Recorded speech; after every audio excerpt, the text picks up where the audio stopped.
So for my presentation, I wanted to do it about the Syrian presentations that we watched this week.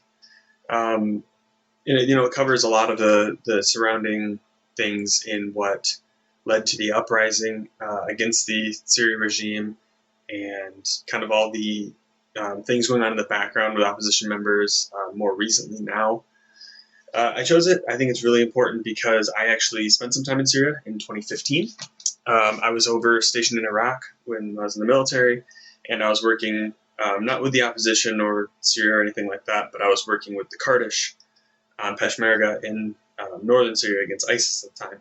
So I have a little bit of a tie into Syria itself, not as much, with what this was about, but a little bit into the area at least. So I did see some of like the after effects of what had been ongoing for, at that point, already 4 years.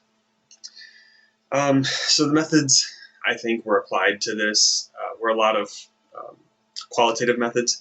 There's not really any specific hard data you can use to make it quantitative. I'm sure there's some you could find, but I think looking at all of the outlined qualitative variables and using qualitative methods to find more variables makes more sense.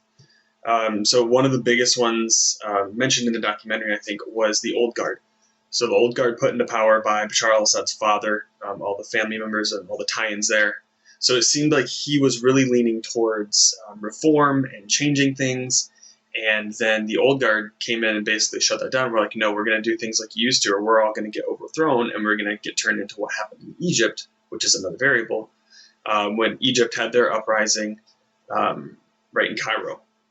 So those are two different variables we see. We also see variables on Iran with the uprising and the Ayatollah being instituted. So uprisings there. So Syria's seeing uprisings, in Libya, all over, and all these different variables happening around the world are essentially affecting them in the fact that they don't want to be overthrown. They see themselves as possibly being next from all these Arab Spring uprisings.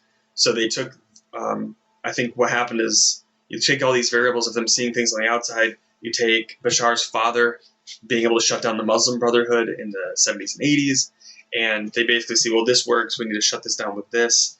And all these variables kind of coincided with this perfect storm of uprising and then now a civil war.